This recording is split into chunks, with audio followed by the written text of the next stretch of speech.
Poor Queeqeg.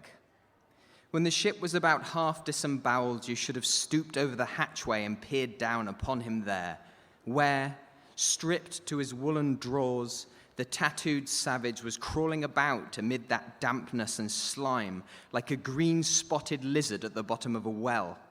And a well or an ice house it somehow proved to him, poor pagan, where, strange to say, for all the heat of his sweatings, he caught a terrible chill which lapsed into a fever and at last, after some days' suffering, laid him in his hammock, close to the very sill of the door of death. How he wasted and wasted away in those few long lingering days, till there seemed but little left of him but his frame and tattooing. But as all else in him thinned and his cheekbones grew sharper, his eyes nevertheless seemed growing fuller and fuller. They became of a strange softness of lustre, and mildly but deeply looked out at you there from his sickness. A wondrous testimony to that immortal health in him which could not die or be weakened. And like circles on the water, which, as they grow fainter, expand, so his eyes seemed rounding and rounding like the rings of eternity. An awe that cannot be named would steal over you as you sat by the side of this waning savage and saw as strange things in his face as any beheld who were bystanders when Zoroaster died. For whatever is truly wondrous and fearful in man never yet was put into words or books. And the drawing near of death, which alike levels all, alike impresses all with a last revelation, which only an author from the dead could adequately tell. So that, let us say it again, no dying Chaldee or Greek had higher and holier thoughts than those whom mysterious shades you saw creeping over the face of poor Queeqeg as he quietly lay in his swaying hammock, and the rolling sea seemed gently rocking him to his final rest, and the ocean's invisible flood tide lifted him higher and higher towards his destined heaven. Not a man of the crew but gave him up, and as for Queeqeg himself, what he thought of his case was forcibly shown by a curious favor he asked. He called one to him in the grey morning watch when the day was just breaking, and taking his hand, said that while in Nantucket he had chanced to see certain little canoes of dark wood, like the rich warwood of his native isle, and upon inquiry he had learned that all whalemen who died in Nantucket were laid in those same dark canoes, and that the fancy of being so laid had much pleased him, for it was not unlike the custom of his own race, who, after embalming a dead warrior, stretched him out in his canoe, and so left him to be floated away to the starry archipelagos.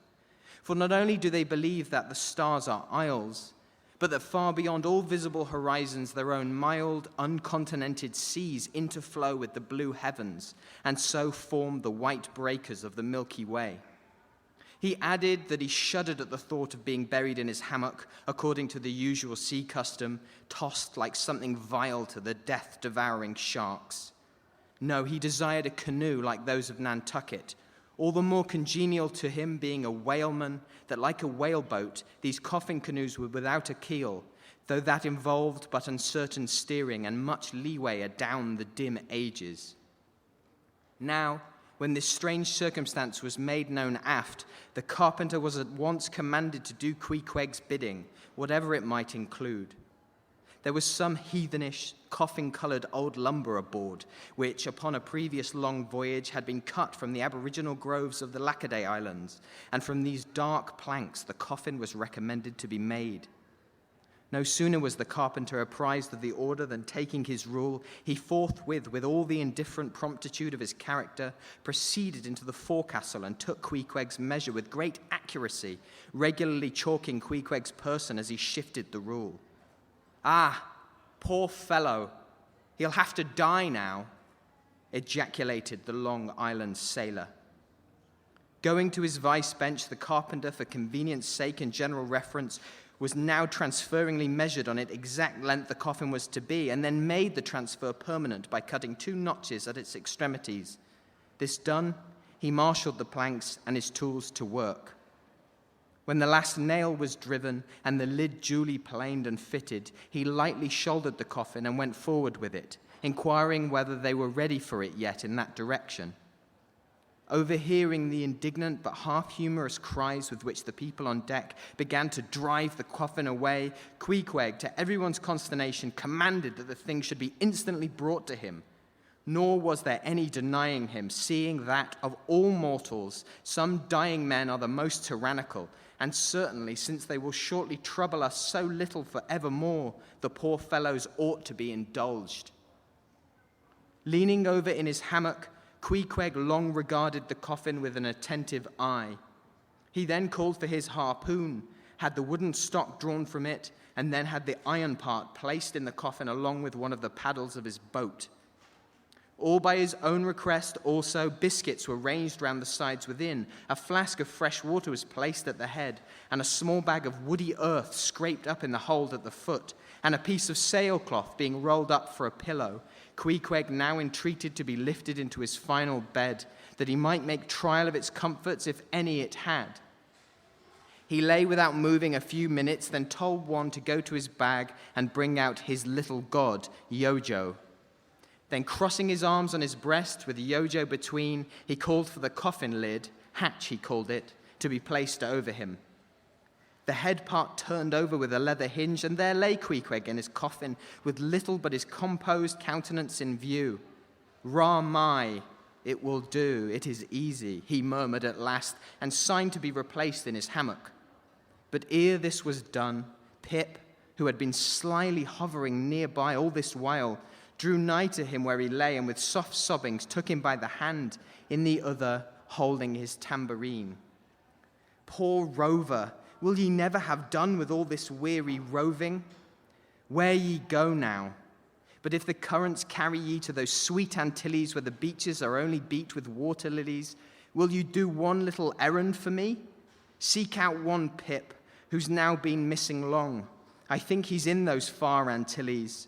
And if ye find him, then comfort him, for he must be very sad. For look, he's left his tambourine behind. I found it. Rig-a-dig, dig, dig. Now, Queeqeg, die, and I'll beat your dying march." "I have heard," murmured Starbuck, gazing down the scuttle, "that in violent fevers men all ignorance have talked in ancient tongues, and that when the mystery is probed, it turns out always that in their wholly forgotten childhood, those ancient tongues had been really spoken in their hearing by some lofty scholars. So too, my fond faith, poor Pip, in this strange sweetness of his lunacy, brings heavenly vouchers of all our heavenly homes. Where learned he that but there? Hark, he speaks again, but more wildly now. Form 2 and 2, let's make a general of him. Ho, where's his harpoon? Lay it across there, rig-a-dig, dig, huzzah! Oh, for a gamecock now to sit upon his head and crow. Queeqeg dies game, mind ye that, Queeqeg dies game. Take ye good heed of that, Queeqeg dies game. I say game, game, game. But base little Pip, he died a coward, died all a shiver. Out upon Pip. Hark ye, if you find Pip, tell all the Antilles he's a runaway, a coward, a coward, a coward. Tell them he jumped from a whaleboat. I'd never beat my tambourine over base Pip and hail him general if he were once more dying here. No, no, shame upon all cowards, shame upon them. Let them go drown like Pip that jumped from a whaleboat. Shame, shame. During all this, Queeqeg lay with closed eyes as if in a dream. Pip was led away and the sick man was replaced in his hammock. But now that he had apparently made every preparation for death, now that his coffin was proved a good fit, Queeqeg suddenly rallied. Soon there seemed no need of the carpenter's box, and thereupon, when some expressed their delighted surprise, he, in substance, said that the cause of his sudden convalescence was this. At a critical moment, he had just recalled a little duty ashore which he was leaving undone, and therefore had changed his mind about dying. He could not die yet, he averred. They asked him then whether to live or die was a matter of his own sovereign will and pleasure. He answered, certainly. In a word, it was Queeqeg's conceit that if a man made up his mind to live, mere sickness could not kill him. Nothing but a whale or a gale or some violent, ungovernable, unintelligent destroyer of that sort. Now, there is this noteworthy difference between savage and civilized, that while a sick, civilized man may be 6 months convalescing, generally speaking, a sick savage is almost half well again in a day.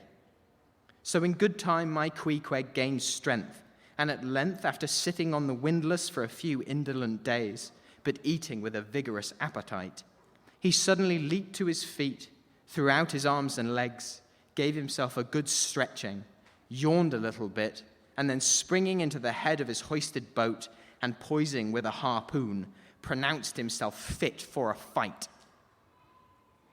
With a wild whimsiness, he now used his coffin for a sea chest, and emptying into it his canvas bag of clothes, set them in order there. Many spare hours he spent in carving the lid with all manner of grotesque figures and drawings, and it seemed that hereby he was striving in his rude way to copy parts of the twisted tattooing on his body. And this tattooing had been the work of a departed prophet and seer of his island, who, by these hieroglyphic marks, had written out on his body a complete theory of the heavens and the earth, and a mystical treatise on the art of attaining truth.